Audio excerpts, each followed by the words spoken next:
SEOs often view digital PR as the holy grail of link building.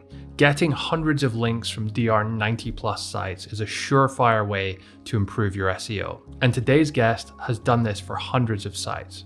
Her name is Stacey MacNaught, and she does intelligent digital PR campaigns with the explicit goal of building links. I first saw Stacey speak at the Chiang Mai SEO conference back in 2019, and I was blown away by her talk. So if you want to seriously level up your link building game, then today's episode is going to be a good one. Today's guest is Stacey MacNaught from staceymacnaught.co.uk. Welcome to the show, Stacey. Hey, okay. Just so people can get an idea of the kind of link building you do, can you tell us about some of the sites you've gotten links from over the years? Yeah, I mean, the last few weeks, independent.co.uk, rd.com, Mashable. So we're after the big ones, really. So these are some of the absolute cream of the cream, top tier one sites that you're building links from. And can you give us an idea of how much you pay when you factor in all the campaign costs and time in some of these campaigns? Yeah, over the last year, the average for us was $35. $35. I'm sure most people listening agree that that's an absolute steal for these kind of tier one. Everyone will be eager to learn how exactly you do this. Just to put this into perspective, I think our average cost per link, and the DR we're getting at the moment, in the sort of 50s on average, we're paying sort of $40 to $60, and that's for outreach based, lower quality stuff. So I'm also I'm here to learn today too, hopefully. Can you, just before we get into the tactics though, can you tell us how you got into this and maybe tell us a bit more about your journey? Yeah, absolutely. So in 2009, I was freelance copywriting, and that's kind of what I really enjoy, to be honest, is content creation, writing. That's my thing. And tons of my clients were starting to ask about SEO. So I was like, better figure this crap out. Self-taught a little bit. I thought there's quite a lot to this. And then I went and took a trainee role with an agency in Manchester. And I think, if I'm being honest, my intention was probably a year or two, figure it out, and then go back to the freelance copywriting. But within a couple of weeks, I was having the time of my life, to be honest. I thought this is quite a lot of fun. One of the co-founders, Kevin, who trained me, actually, is still one of the smartest people I've ever worked with, even as of today. And he had number ones in like really competitive insurance and finance spaces in the UK. Granted, pretty black hat stuff, but pretty much just threw me straight in the deep end. Like, just go figure this out, go do it. Here's some basic information that you need. Now go make it happen. And it's exactly the kind of training that I needed. And fell in love with like the competitive side of it, and thought, yeah, absolutely, definitely see myself making a career here. And ended up with that agency actually for 9 years. Was on the board at the point at which I resigned and went solo. But yeah, pretty much from copywriting and then accidentally into SEO. And what's your role today? Do you still get involved in some of the copywriting, or are you just overseeing everything? Not as much as I would like. So I've got a small consultancy now. There's 6 of us. And we work from just outside Manchester, office, fairly rural location, away from the city centre. And my first hire actually was my mum, who's now doing SEO for us. So still probably about 2/3 of what we do is client work, and we're gradually moving over to doing more of our own affiliate and lead gen projects. So I'm a little bit more hands-on with things like the copy on some of those. But in reality now, most of the copy we do, we've got in-house copywriters who pick most of that up for clients. I'm involved heavily in the strategy side. We've got some freelance support where we need it. Definitely don't do as much of the copy these days as I would like, to be honest. You mentioned you hired your mum as your first employee. That's really interesting. Do you think that means that it's easy for people to learn this stuff, or do you have to have a certain mindset or a way of thinking to get good at this type of link building? Well, I probably didn't plan to hire my mum first. I think what happened is when I first went freelance, sort of like very, very early in 2018, when it was just me, I was obviously doing all the copy, most of the outreach myself. My mum was giving me a hand, like shooting some emails out and stuff like that. And we then went to, I went to my mum one day and just sort of said, yeah, I could do a bit more help with this, really. You know, do you fancy picking up a little bit of extra? So she's like, well, I can do it for you informally. Just tell me what I need to do. Went through it with her. She was sending emails out. Then she messaged me one day saying, like, oh, I've just changed the wording on that a little bit. It just made it sound a bit friendlier. I was like, all right. And she started getting better response rates than me with friendly hellos. So I was like, okay, this kind of communicating with journalists and sort of website owners is probably her thing, really. I asked her to do some more formal freelance for me, and at the time she was employed, and she was like, I just can't commit to it. So in the end, it kind of coincided that she was looking for a new role closer to home at around about the same time I was looking for a permanent hire. So we're like, let's just give this a go. So her role is very much on the outreach, desk research for content side of things, as opposed to the technical side. By her own admission, no interest in the technical side whatsoever. Probably can't pronounce canonical that well, but definitely great on the outreach side. And I think that because SEO has now become so demanding in terms of a skill set, there's so many different areas. You generally, I don't think, find that many all-rounders these days. People tend to do bits of it. Then you can absolutely find people with great communication skills who've got no experience whatsoever in any sort of outreach or content creation, and give them those, or give them the knowledge basically to turn their skills to that particular task. I think, yeah, that can be done quite effectively, I think. Do you think that all SEOs should now be considering moving into this kind of digital PR realm as well? No. I think it's important that as an SEO team, you've got some of that capability or some of that understanding. But for me, it's not necessary for every single campaign.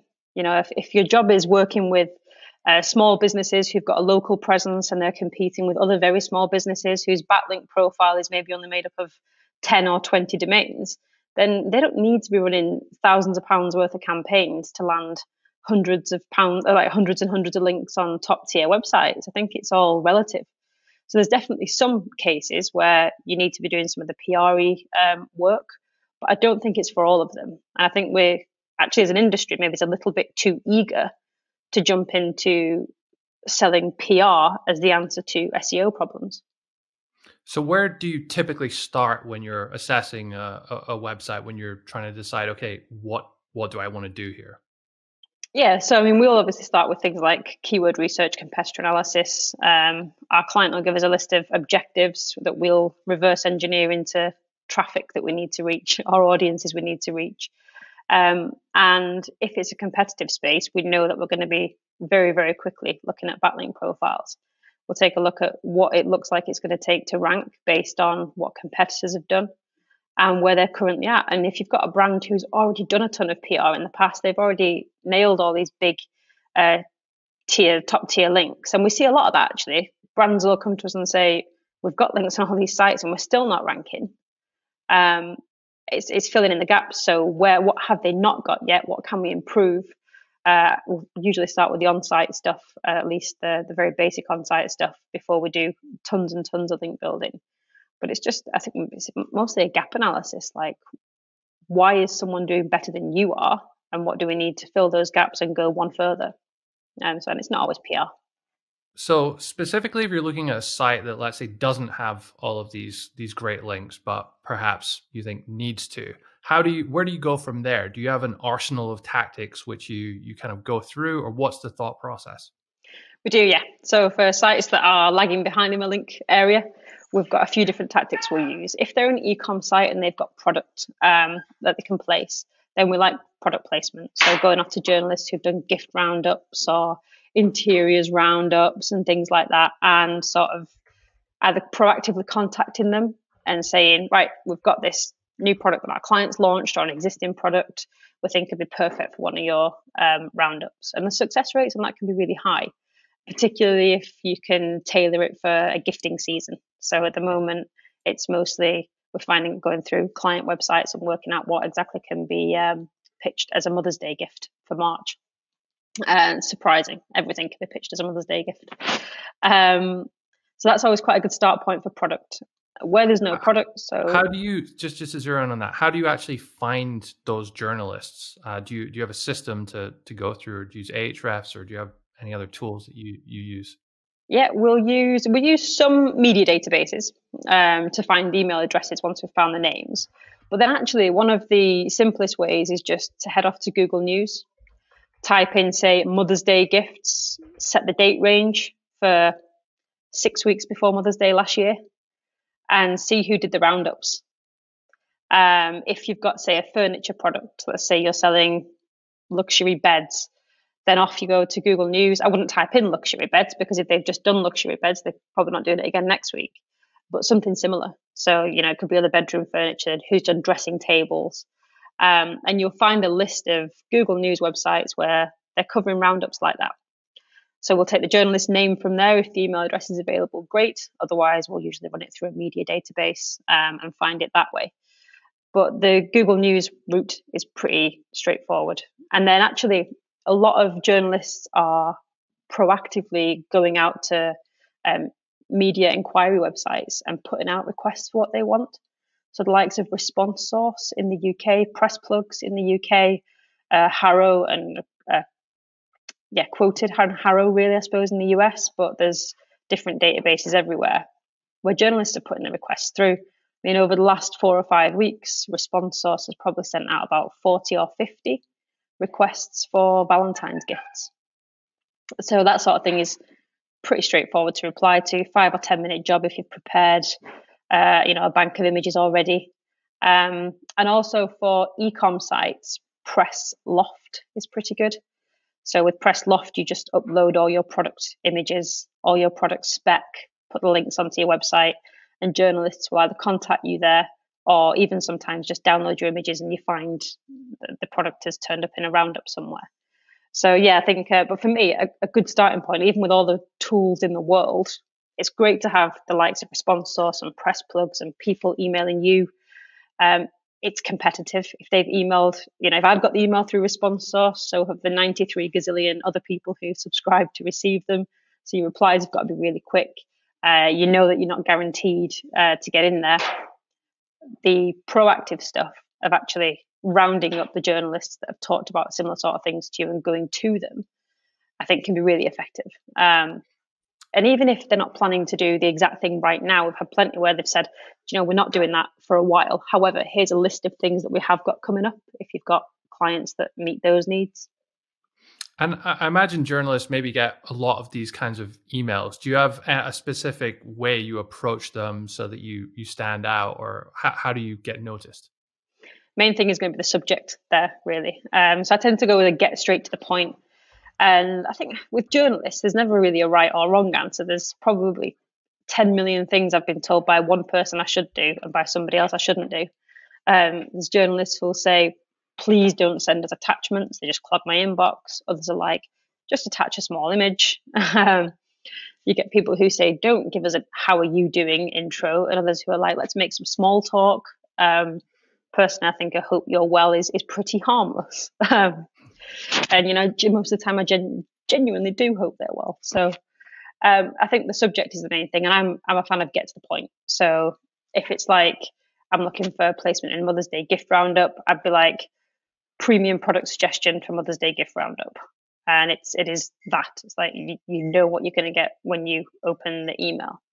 I use Mailtrack to track opens on emails.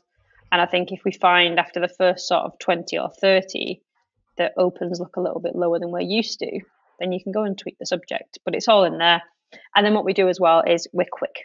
So if a journalist has something if it's for Mother's Day, fine, we know it's going to be a while till it's going live, but we do sometimes contact people who will say, well, actually, yeah, this is going live, but I need it like yesterday. So we already at the start of a campaign, we're preparing Google Drive folders with headshots of the business founders, biographies, high spec imagery of all the products that we need. So we can literally just send that ready to go all in one. So I think it's the email subject, straight to the point in the email body for me, and all the assets ready to go. So there's as little back and forth as possible. Mm-hmm. Okay, so that's product placements then. What else have you got in your arsenal? So you can do people placement, an expert comment, and that can apply whether a client's got, or your website's got product or not. So again, response source, press plugs, they're all really useful here. Journalists are not medically qualified. They're not legally qualified. They're not financially qualified generally. So if they're writing content where it will probably almost certainly fall into that your money, your life category, good journalism practice is that you get the expert on board to give you the information that you need and the credibility. So you'll see tons of requests through these media inquiry sources for a doctor to comment on this, or a pharmacist to comment on this, or we want a lawyer to comment on this. Some of them are as simple as we want somebody who's had a really crap time due to Brexit to talk about their business. So I subscribe to those, place people all the time. And again, proactive people placement. So when we're talking to the start of a campaign, talking to clients about product, at the same time, we're talking about people, backstories, schools they've come from, the universities, the towns, local press, love a little bit of a good success story on the business. And again, proactively pitching. So off to Google News, find somebody who has written an article recently that just says according to plus doctor or something like that. And these people are using third-party sources. So sometimes just proactively getting in touch with an introduction, just saying that we're representing this person here. This is their area of expertise. If we can help, just give us a shout. We've got everything prepped and ready to go. And the aim there really for us is actually to have people coming to us in the end, looking for this comment, which happens quite a lot. And reasonably quickly, I think with journalists, if you can give them what they want quickly, and they're familiar with getting exactly the information that they need at the time they need it, no faffing, no messing, no missed deadlines. They're not having to try and bodge imagery together themselves because you failed to deliver. I think if you can be quick and efficient, actually, it's easier for them just to come back to you next time. So that's the point we like to get to, is that they're sort of coming to us saying, this is going live, can you help? I think a lot of SEOs are maybe a little bit fearful about talking to journalists. Can you you obviously do this a lot, can you give us a bit of an insight into what does the mindset of a journalist look like? What are their constraints, and what do they really want from people like us? Yeah, well, hugely variable. Again, I think, I speak to some, and I guess it also depends whether they're freelance or whether they're staff journalists. But, we speak to some staff journalists who've got 7 or 8 pieces of content in a day to get out as standard, on a pretty normal day. So actually, from you, what they want is to make that as easy as possible. So if you've got a story they want, or you've got a comment that they want, generally it's turn it around fast, all the information, or we tend to send slightly more information than they might need, and they can take the bits that they need, all the images immediately, and kind of making sure. I think a bugbear that I've consistently been told is when someone pitches an expert who's like, yeah, we'll get all this done, we'll sort out a telephone interview with you, or we'll sort out the comment today. And then actually, come 5 o'clock, the journalist chasing, saying, I really need this, there's a deadline. That's an absolute bugbear, I think, of everybody's. But if you're pitching an expert for that sort of comment, it's just make sure you've got everything quickly. If you're pitching content, I think it's just make sure that actually you've got the right journalist. I think there's plenty of examples. You'll see journalists tweeting about getting irrelevant press releases. And if you're only using a media database and you're not doing any manual checking or filtering, it's really easy to end up sending somebody something irrelevant. Best case scenario, if you send someone something irrelevant, they just delete it. What you don't want is the arsey response. But I think ultimately with new content ideas, is it something relevant? And a question that we tend to get more frequently, I think lately, particularly with data driven studies and things, is can we have some sort of exclusivity on this? I hate that question, but that comes up quite a lot. Can I have this uniquely? And actually, exclusivity sometimes just means that they can run it before you do your press release, even if it's just minutes before. So it's not. Do you recommend other people allow sites to do that, or allow journalists to do that, or do you try and get it out to as many people as possible? The thing is, like, once you see it all the time with like the Daily Mail runs something and everybody copies it anyway. Loads of other press then just come in and copy this. So I think it can be a way that you can be confident if the outlet is big enough. you can be pretty confident that there's going to be coverage off the back of that as well. So I think there's definitely a benefit to doing so. If you can almost guarantee that first top tier piece, there's a little bit of comfort that comes from that. On the flip side, if what you've got is really time sensitive, very, very newsworthy, but needs to go out on a given day, then at that point, I would be inclined to say, yeah, no, sorry, it's going to everybody. But take it on a case by case. And for me, I generally don't have too much of a problem with it. We don't tend to do too much stuff where this has to be today. It's got to be today. I don't like that pressure. If something goes wrong, your internet goes down, or we had a case where a friend of mine was about to launch a campaign on stillbirth and whatnot, and she just happened to have a launch date in her diary of the same date that Kate Middleton went into labour, and there's nobody covering stillbirth while Kate Middleton's in labour. So it's the whole thing like that. I'm not really keen on campaigns where it has to be a certain day. I like a backup shot to go again. And if you have a list of journalists, do you go for the BBC, the tier one journalists, the tier one publications first, or do you generally go for the lower, like local sites, maybe local papers, and try and kind of get the story out there so it spreads that way? Go top tier first, generally. If we've got something that's only of local interest, then local press first. But there's also there's a lot of, if you go to the BBC and you look in their local news sections and read the stories there, you'll see loads of links at the bottom that refer to where something was first covered, quite a lot. Sources and external links and things. And there's plenty of nationals that are taking their news from local press, that are finding news from local press. So sometimes reverse engineering that a little bit and taking a look at, actually, if you're struggling with these top tiers, where are they getting their news from? If you're convinced the story's definitely right, but you're just knocking on the wrong doors, then sometimes hitting those locals first can be a way to get through. And I think that it is a case, it's always variable project by project. And I think that's probably one of my biggest frustrations with the PR centric link building tactics, actually, is there's a little bit of a lack of scale. It's always going to be quite bespoke, and can be a lot of back and forth with journalists and a lot of reverse engineering where certain journalists seem to get their news from. But it can and often does pay off. You mentioned a little while ago about data-driven studies. Can you tell us a little bit more about that? Yeah, so I mean, for us, the first time I started doing anything like this was about 2010, and the agency I was at the time, and it predates any publicly available Google data on mobile usage and mobile web traffic.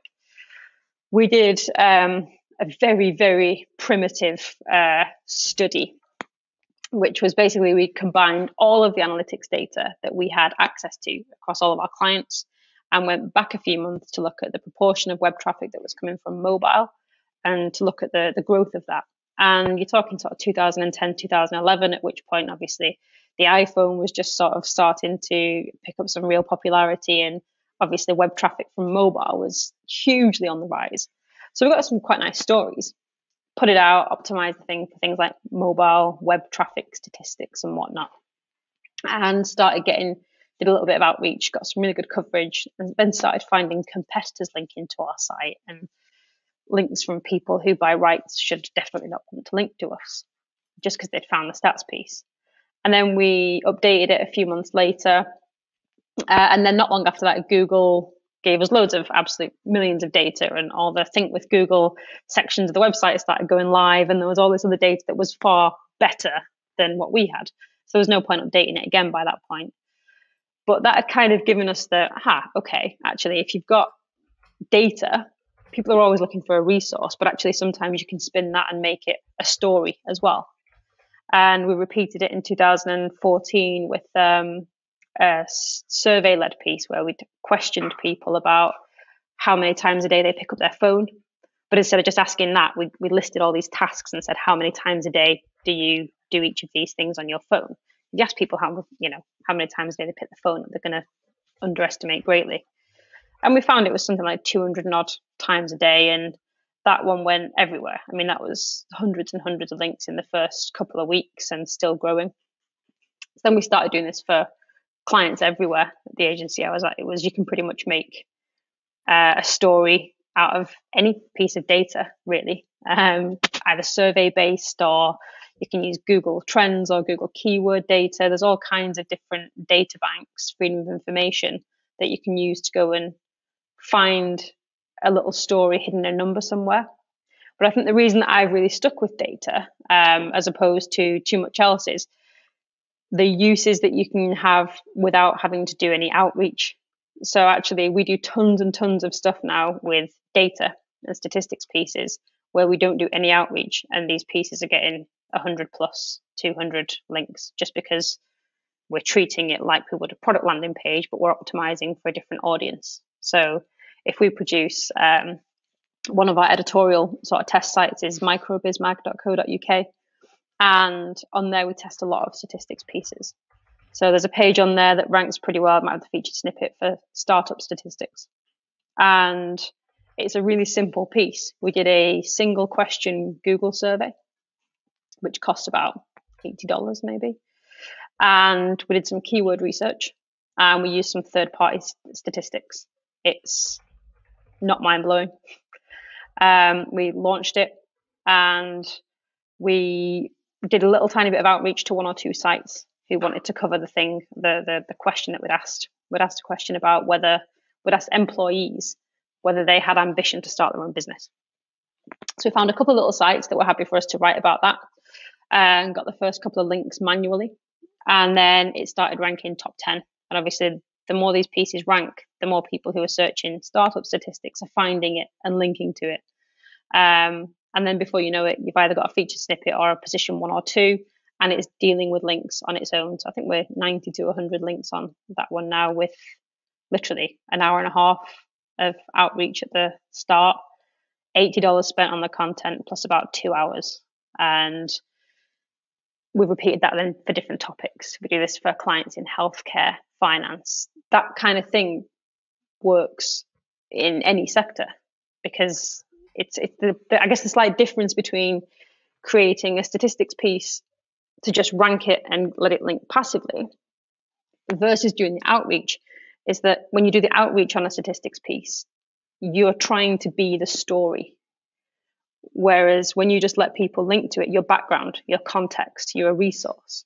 But when you go and look at, if you just, as a standard web user, you go off and just read the BBC or you read any website, I mean, that is how the web links resources. Mm-hmm. So I think if we make 100% of our focus on being the story constantly, aside from the fact that there's some scale issues with it, it also isn't a particularly realistic way, in my view, of representation of how people link online. People link to resources. It's not always about you being front and center. Sometimes it's just that you're a background stat. And on most of the stats pieces that we do, the links are always according to research, or the anchor text will be something like X number of startups or freelance skills most in demand. And it's someone talking about a similar topic. They're not talking about you. They're using a figure of yours and just citing the source properly. And for us, that's been really scalable. Probably over the last 3 or 4 years, we've done a lot of that. And it's one of those areas that doesn't seem to change. But I mean, you can go back and look at content on the web from 2005, and it's never changed. That's just how people cite their sources. So, and you mentioned there about Google survey, was it? Is that can you actually get people to respond in there, like pay for responses?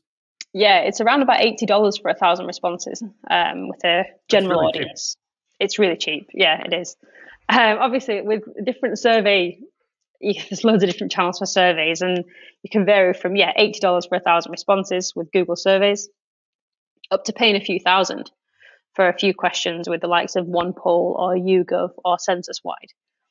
And I think there's use cases for them all. I think if you're trying to be front and center and you're trying to be the story, then having an accredited market research company behind your data is important.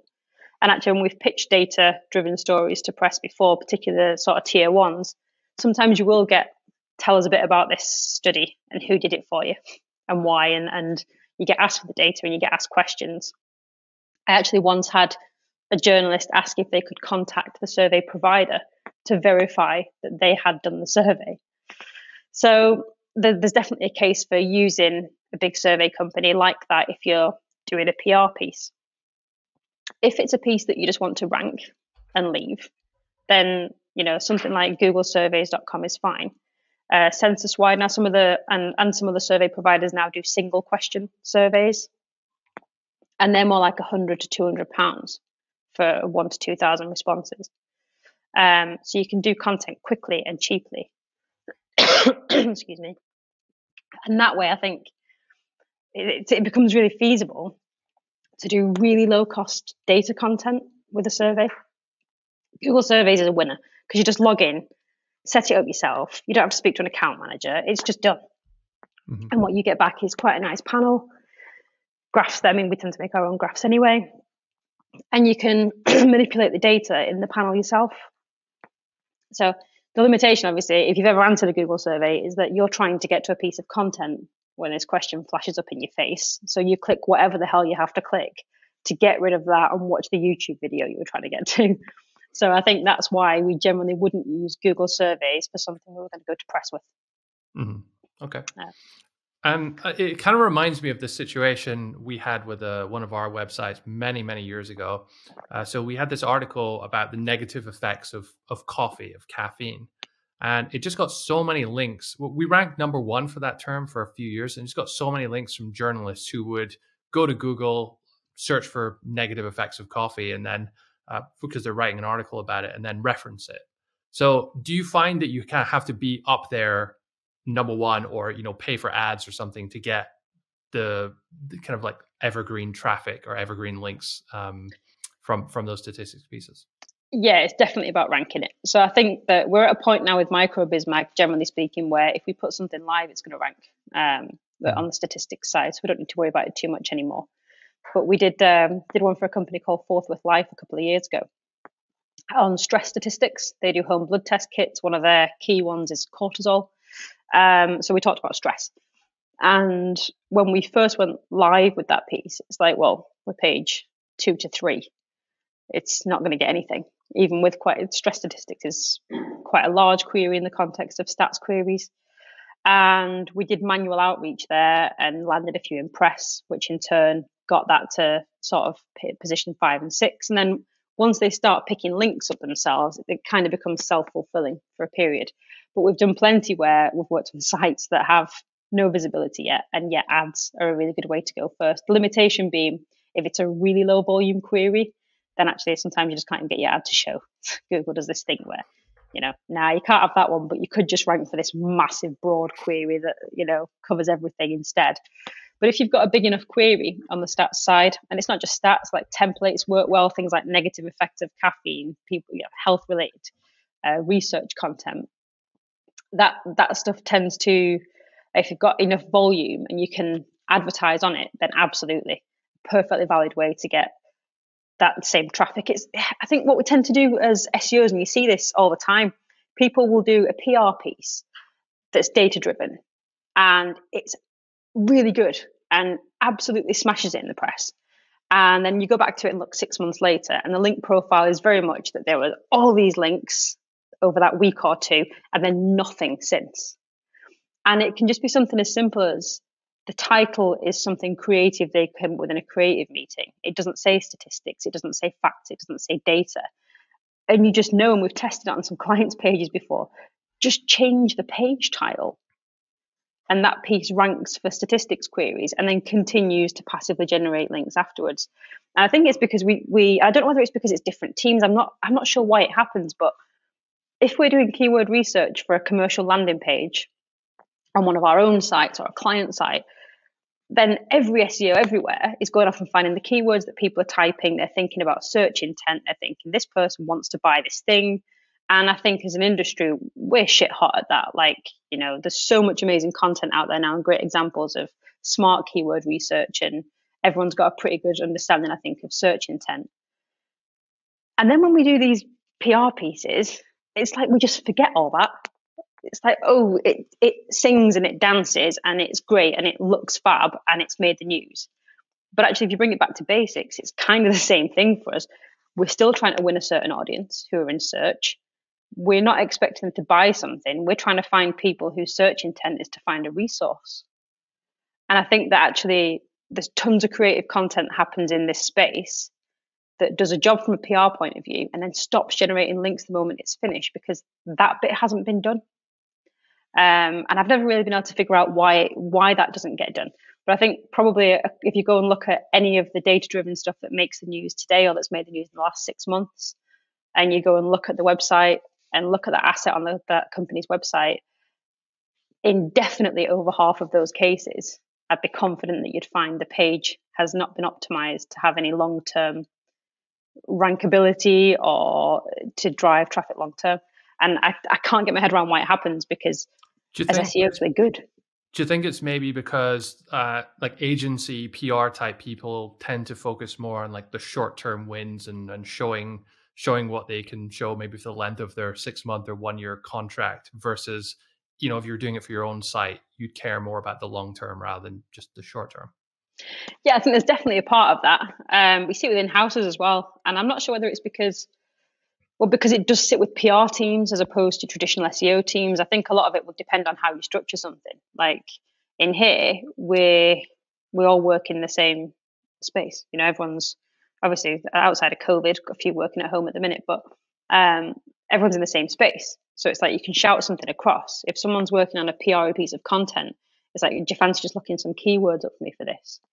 And if it's not their bag, or if you've got someone who would, by their own sort of definition of what they do, they sit on the PR side, they're great at the creative, they're great at talking to journalists, maybe not that good at search intent analysis or reverse engineering what somebody might want, then actually just making sure it's plugged into the SEO team beyond a link report at the end can mean that these PR assets can continue to generate links passively over time.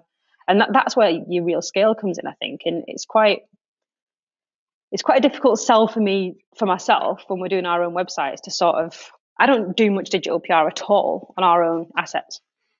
Our best ranking assets have been ranked off passive links through statistics queries, Creative Commons image link building for the most part. Because for me, it's like, okay, I might land 100 links if we absolutely smash something on this big campaign.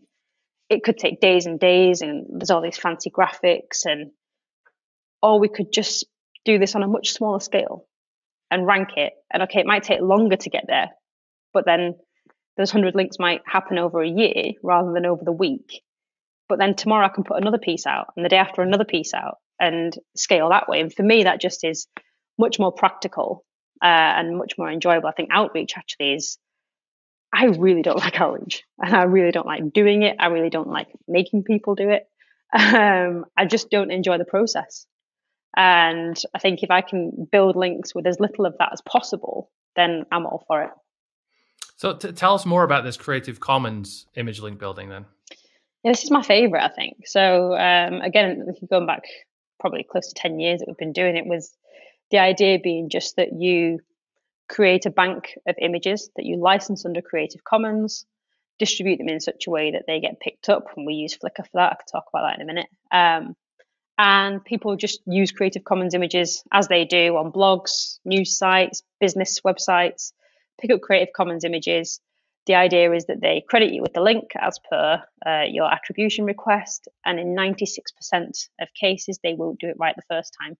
So the real areas of process here for us are researching what kind of images you can build to get links, getting them optimized. And as I say, we use Flickr and we keep coming back to Flickr. We've tried hundreds of other things and we keep coming back to getting this bank of images and uploading it to Flickr. For a few reasons. You set your default license Creative Commons, bar a few months last year when Google updated image search and Flickr's licensing didn't seem quite right. They rank pretty well in image search, particularly for the filtered image search when you're looking for Creative Commons.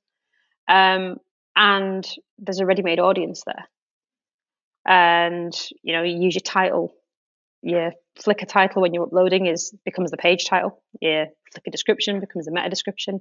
And there's a neat little description box there where you can put an attribution request that specifies exactly how you want attributing. So Flickr sort of just takes care of it all. And so we do keep coming back to Flickr to host these images. We've done self-hosting, we've done all sorts. I've seen recently people using Unsplash, and we had a go at that. But the thing with Unsplash, I guess, is you're distributing an image which people are being told they can use freely without attribution. But it would be nice if you did, but they don't have to. But and then you're going saying to someone, will you attribute after all? For me, like our response rates, we've only done a couple of very small tests, but our response rates for going after people who found an image on Unsplash have been significantly lower than people who found one of our images on Flickr or on Wikimedia Commons when they're looking for Creative Commons images. But yeah, the idea is basically, what images can I create in this How do you find that? How do you determine what images to create? Do you have a process? Yeah, we go about it much like we do for creative content. So if we're working on a website that's like, let's say we're doing Biz Mag's images, we're mind mapping. So in the middle, we're talking to small businesses and freelancers. And then we're looking at all the different areas they care about. So, working from home, remote working was a big area.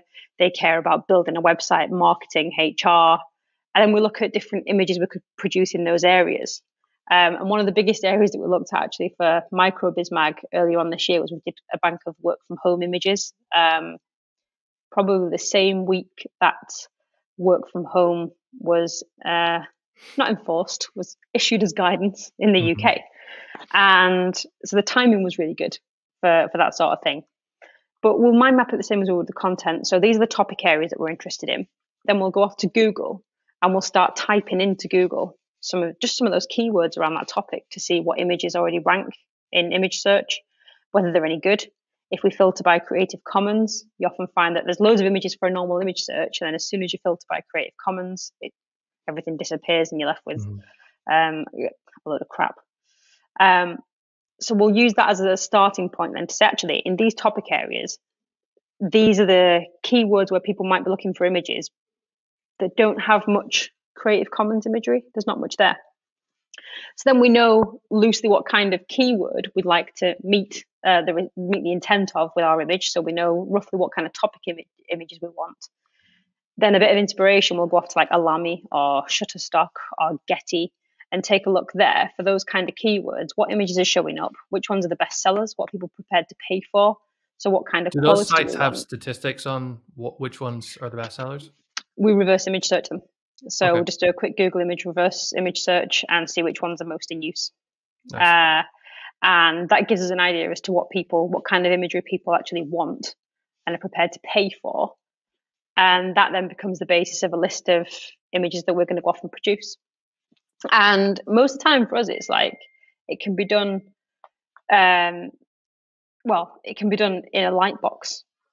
The idea is that we can do it in a light box in the office. If we're doing anything outdoors, it's usually quite easy to replicate. It's usually props rather than people. If it's people, we tend to just use backs of heads and whatnot, just because nobody wants to find out that they're a stock model one day by accident on the internet. And I think that we just you can pretty much do this for any sector. I think you really can. We've not very often had a complicated shoot. We've got a dancewear client and we wanted some imagery of a ballet dancer. And obviously you can't just get someone in the office to do that. But they had a catalogue shoot coming up. So they were like, we can do this for you and send them over to you.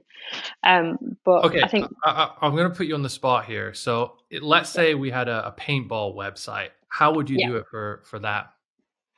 So I'd take a look at when people are looking for paintball. I'd be the same way I would start with content, really, is mind map middle paintball. So you're looking at sport, you're looking at adrenaline, probably ties into why would people go, things like stag do's, birthdays, stuff like that. So I'd look at all those areas first with something very specific around like paintball being very, very specific. You can look for action shots. So the really obvious ones are there actually Creative Commons images already of people doing paintball? Are they any good? Are they in use? And if the answer is loads of people are using images of people doing paintball, there's not very many good Creative Commons ones. They're a bit crap. You think, well, straight away, that's an immediately obvious one that you could do. You could go further. I mean, you can do all like the stuff like that always gets used remarkably well is people searching for stuff on a computer. So we did loads of this with health, like, someone holding a mobile phone typing in fitness app and stuff. And that gets used all the time. And you always think it wouldn't, because you just think if someone needed an image like that, they could make it themselves in 5 minutes. But they don't. They just want to, and I've done it myself, go to Google Images, find something and use it and get the bloody blog post live. So you can do people looking for that sort of thing. You could go wider adrenaline stuff, I suppose. You could sort of look people looking for adrenaline sports. We've used children's building blocks with letters on. We've done, whenever we did stuff for road traffic accidents, and we used Hot Wheels and Matchbox cars to replicate some pretty gory accidents, and they got used really well. So I think it's always a combination of something that looks good, looks a little bit different to what's out there. You can create it easily. But we also expect, there's no process perfect at all. And we've got some image banks where we've got 100 images and there's only 5 doing all the work. So we normally say go live with 50 and expect that 48 might not do what you need them to do. Mm-hmm. But you're looking for a couple that absolutely nail it for you. And then you can just keep adding over time. So we normally start with a bank of 50 and we'll usually be looking to add 5 to 10 every month. And I take it you have to have a pretty robust follow-up process to monitor who's using your images but not linking to you and reach out to them. Yes, bane of my life, but generally worth it. With the stats content, for whatever reason, it just gets linked to. So we go and search. We rarely ever find an unlinked mention. It's generally just always links where people have found that content as a resource. With the Creative Commons images, on our last check, over 6,000 usages, 95 to 96% were not credited correctly the first time. So what we mean is they don't have a link to the end website that we want the link to. And what people do is a combination of either no credit whatsoever, don't like those arseholes, or they'll try to credit by linking to Flickr or mentioning the brand, or they'll have written the link out as a caption on a WordPress image that hasn't turned into a link. So there's all kinds of things that can happen that stop someone who wants to credit from crediting. So there's a few different systems you can use. CopyTrack is pretty good, if not a little bit slow. So it used to seem to update really, really regularly. Now it's every couple of weeks. A slightly faster one that's on the paid side is picmatch.ca, where you just upload your images or hook it up to Flickr and it will do the checks for you. So it'll go off and tell you if somebody's used your image. From there, your manual job is to go and see, did they credit? If they didn't credit, find the email address and then get in touch. And just request attribution. So the things that we generally do in all of our attribution emails are we adopt quite a polite, gracious thank you for using the image tone, as opposed to hi, we're the copyright police. And it's a thanks for using the image. We include the URL where the image is in place on their site. We include a URL for Flickr where it was initially uploaded, so that they can see the date it was uploaded. They can see it authentically does belong to the person we're saying it does, and they can see the attribution instruction as well. So we include that as well. Just say it's this one here, and as per that instruction, if you wouldn't mind just updating the attribution with a link to here, that'd be great. Then we're always keen as well if someone's tried to credit and it's just that WordPress hasn't turned the link into a link on the caption. We'll even say it doesn't really matter where on the page it is for us. You can pop it at the bottom if it's easier. And then we'll normally do one follow-up 7 days later if they've not got back in touch. And the success rates can vary from 20% responses to 60% in some cases, but we generally find the better the website, the higher the chance of a response. Mm-hmm. So the crappy blogs that don't care whether they've attributed properly or not, they're probably not going to get back in touch. But we've literally sent attribution requests to the BBC and had a response within 24 hours, often with an apology for the fact that it wasn't done correctly the first time. So what we would say is normally the bigger publications do a better job of getting back to you. And if they have a corrections desk, I would always go to the corrections desk over an info or a journalist. We don't tend to email journalists. What is a corrections desk supposed to be for then? basically a corrections desk. Is my understanding is that it's basically the department within any publication that's set up to make sure that they haven't screwed up. So make sure they're not getting sued. Anything that's it could be, actually, we've published a news story, we've included a complete inaccuracy, or we've not licensed something properly, or we've credited the wrong person for an image. So the corrections desks are set up for the pure purpose of making sure that if there's supposed to be a credit on something, it's there, that all the facts are accurate. So they tend to be really, really quick to respond. They don't give a crap about your SEO objectives. They don't give a crap about link policies. It's like, we've made a mistake. You've told us what we should have done. It's clear that you're accurate.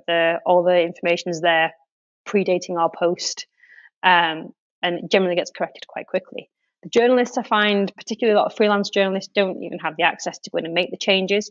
So if there is no corrections desk, we'll generally look for an info at or a contact at and get pointed in the right direction from there. But we do often find that the journalists themselves on the bigger publications are not likely to be the ones going in and correcting licensing errors. Of all the ideas you've tried across all the different strategies, what kind of ideas tend to work? And have you ever sort of had ideas that you thought were going to work really well, but just fell flat and didn't? And why was that? Yeah, absolutely. I think on content and images, we'll do stuff where we think this is definitely going to work and feel really confident that we've done all the research initially, really confident this is going to work.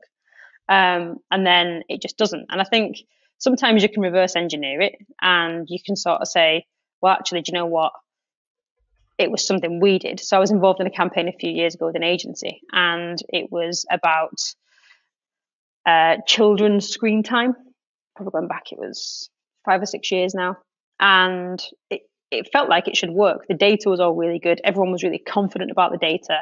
Everyone was really confident about the story. The client was really happy with it. The assets looked amazing. And it absolutely sank. Like it was rubbish. It was such hard work. We had to repurpose it loads of times. It was really hard work to hit that link target. And actually, I look back at that now and I just think, what a patronizing piece of crap. Probably because I've got children now. And you look back at it and you think there's 6 people involved in that. It's about children and screen time. Not one of us was a parent. Not one of us. Not at our side, not at the client's side. Not one of us was a parent. And we're all like, yeah, this is great. And actually, you read it back now, and the way I look at it now is, what a condescending piece of crap. Like, it's almost like preaching at people. So I think sometimes you can step away and have the hindsight that takes like several years and having a child to have. It's quite extreme. But I think sometimes things fail because we're rarely our own target audience. It's very easy to get in the space with content, with images, with anything that you're producing, of thinking people will love this because I like it. But, like the weird spot the difference puzzle images and the Where's Wally type puzzle images that still work. I don't like them, but they work every time. So I think when things fail, a lot of the time on content, it is the idea, I think, more often than the execution. And I do think that one of the big difficulties that can cause that is having people judge the quality of an idea or the quality of a piece of content based on whether they like it themselves. Mm-hmm. And it's a hard habit to get out of, because you look at things and just think, well, I like that, so they're going to like that. We all like that. But it's not always the case at all. I think you can get around it by making sure you've got the right people involved at the beginning, or at least when you get to a certain point in developing anything, sounding it off some of the people who do fall into that target audience, which was a giant omission on that piece of content. So in that case, if you'd actually shown it to a few parents at that point before you proceeded, then okay. And that would have been all that it would have taken, I think, is just to sit down with a couple of people who've got children aged 2 to 5 and say, what do you think? And I'm pretty confident one of them would have turned around and said, what a piece of shite. Because that's what I'd say now. So there you go. So you mentioned there your Where's Wally or Where's Waldo for our American listeners, and these Yes. puzzle type content. I've heard you refer to this in the past as wanky content. Yeah. What is wanky content, and how does one do it? So yeah, these little puzzle images. This started in 2016, and I do refer to it as wanky content quite flippantly, just because I just look at it, and every time I see it, I just think, why does it work? But this is a good example of me not being the target audience. So you'll have seen them everywhere. It's, like, here's a sea of jellyfish, spot the carrier bag, or here's a sea of $1 notes, find something else. Like, there's, it's just that Where's Wally style content over and over again. And in 2016, we tried one for a dancewear client, and it was find a flamingo or find a ballerina in a sea of flamingos, no less. And it got hundreds of links. And it was a Hannah, a girl in my team at the other agency, and she was like, I really want to go live. I really want to try this out. This is not going to take long. I only need, I think she was saying she needed 2 hours of a designer and 2 hours of someone for outreach. And I was like, fine, give it a go. I was like, I ain't taking this from the client's budget though. This is training budget, because wait for this disaster. Off I go. I got hundreds of links. I was like, you have got to be kidding. So then we did it again and again, and fast forward 5 years, and this stuff is still working. We did one as recently as Christmas, and I don't think you get the same returns now. So we're talking like maybe 10, 20, 30 maybe links, but they're all really top tier sites like Reader's Digest, love it. Women's Day, love it. The Daily Mail will publish them quite happily and never link. But then what we can do is, when the Daily Mail do it, what we'll tend to do is we'll take the image that we've got, and once it's been run, we'll upload it to Flickr and license it Creative Commons. And then all the hundreds of outlets internationally that will pick it up and copy from the Daily Mail, we can pursue with attribution requests. So there's the ways around doing it. But yeah, I mean, simple puzzles like spot the difference or where's this thing in here. And the main reason it works, I mean, I've spoke to journalists about this, is they're measured on social interaction. In a lot of cases, a lot of their objectives are traffic, social, comments. If you read the comments on the Daily Mail, not something I'd advise you do regularly, but if you read the comments on the Daily Mail on some of these puzzles, some people are like, oh, what a load of crap, it only took me 5 seconds, or easy. You get people like, this isn't journalism, but they're getting comments. And people literally share them saying, oh, look, Daily Mail doing this crap again. Like, but you've just shared it. And they do get a lot of interaction. It's the kind of thing where if I see somebody on my Facebook sharing something like that, I usually unfriend them. But it does other people. I'm not the target audience for it, and it meets how they're measured. Just like, well, yeah. And it's, I mean, over lockdown, for example, some of the journalists were saying this is just a pleasant distraction for a lot of people. Just mind off, easy, consume content, pretty uncontroversial. Yeah, and I still refer to it as wanky content because I can't find a better phrase for it. Like, it's, the images always look great, and whenever Ali in here designs these, they always look great.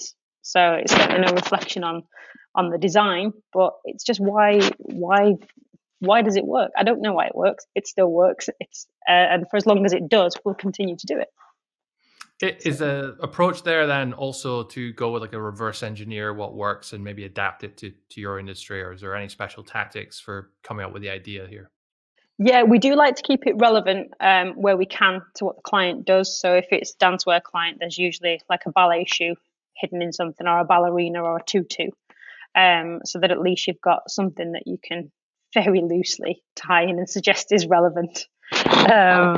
Not always. Sometimes we literally just go, I think we had a witch's hat over Halloween that was in a sea of something that was nothing to do with what the client does. But I think sometimes if you can keep it relevant, that makes sense. And for us, the media list on these things is so small. We're sending out to like 30 journalists tops usually with these, the ones that we know are using them. So you can literally just go to Google today, type in brain teaser, go to Google News, find the latest thing that's gone live, and there's plenty of them going live all the time. Everybody's doing them, and reverse image search it, and just take a look at who is publishing these. Take the top journalists from there, and then contact them and use whatever word they've used. So if they've used the word brain teaser, use brain teaser. If it's puzzle, use puzzle in your subject. So you know that they're running these kind of things. You've got one. It's not like it's the sort of thing that needs, it's not like a big study where the quality of the data needs vetting, or a third-party expert needs to come in and make sure it's tricky enough. It's quite easy content for a journalist to sort of say, yeah, I'm doing this. This works. Put it live, if that's the kind of thing they're on. And there are it's often the female desk at the Daily Mail that does this stuff. Just easy consume content. And I mean, I'm definitely not the target audience for it, but there are some logical reasons as to why it does work. And what tactics do you have for the future, or where do you kind of see this type of link building going in the future? Maybe stuff that you haven't tried yet. Yeah, I think you could get more complicated with the puzzle type content. I think you could probably do more like interactive. You kind of get into the realm of almost creating games then, really, that are easy embed. And I definitely think there's still scope for that. And you see all the time there's some amazing creative digital PR content getting done that just gets more and more creative all the time. With the big visuals, desk research. Actually, at the center of a lot of content that still does well is data of some description, whether it's someone who's gone off and researched what time entrepreneurs get out of bed, or they've done a survey. There's usually data at the center of most of it. So I think the areas of scale for us are the areas where we certainly see, I'm sure this spot the difference type thing at some point is going to stop working. The returns are already diminishing a little bit. I think images will probably continue to be quite a big thing. We see more usage, and actually even the rise of banks like Pixabay and Unsplash hasn't diminished Creative Commons usage. So I think that assets that people constantly need to use, like images on websites, or video potentially if you've got like stock video people can use, and statistics that back up their own stories. So for us, I think it's just a case of keep it simple. Like, yeah, content's always going to get more creative on the PR side. And there's some agencies out there now doing some absolutely amazing creative content that just gets, and it's always worth keeping an eye on agencies to see what they're doing. And it's always really good to reverse engineer what they're looking at. Neomam do some amazing stuff. Verve, Rise at 7. There's a lot of creative stuff that's going on that's always worth reverse engineering and understanding. And understanding the value of that beyond links. But I think when you're talking about pure play link building and SEO, for me, I would be putting all my eggs in things like passive resource assets. So statistics pieces, templates, stuff that you do like research into negative impacts of caffeine, things that are timeless and assets that people just need. I mean, we go back and we look at in 2005, how the BBC was linking, or how big news sites were linking out before SEOs tried manipulating it. And it was linking to resources and sources. So I think if we bring it back to the very basics, it's just creating those. And it's easier, I think, to time relevance-wise as well. I think it's much easier to go to a health client and say, we're going to commission a study into stress and anxiety, than it is to sort of go to them and say, we're going to assess 500 movies to see, how many minutes in it is before somebody has a health crisis. I'm a big fan of the creative content. We do a bit of it, but for me, the scale is in keep it simple, basic resources that users need. Excellent. So is there anything that I haven't asked you today that I should have asked you? I don't think so. Okay, great. Well, thanks for coming on the show. Where should people go if they want to learn more about you or get in touch, or if they need some help with this stuff? StaceyMacNaught.co.uk is the website. I'm on Twitter as well at StaceyCav, STACEYCAV. And to be honest, I usually respond to tweets faster than I respond to anything else. Yeah. Okay. Well, we'll put links to the website and to your social profiles in the show notes for this episode. Thanks again, Stacey, for coming on. Cheers. Thanks for having me. If you guys enjoyed this episode today, then make sure to leave us a like, subscribe, whatever podcast player you're listening to this in, then leave us a review or give us some kind of positive signals that you like this stuff. Because Gail and I, when we're deciding who to have on and what type of shows we want to look at, we actually use these user metrics, these signals, and this is especially important for you guys on YouTube. So leave a comment, leave us a like, subscribe. That really helps the show out as well. We'll be back next week on Monday with another episode, so we'll see you then.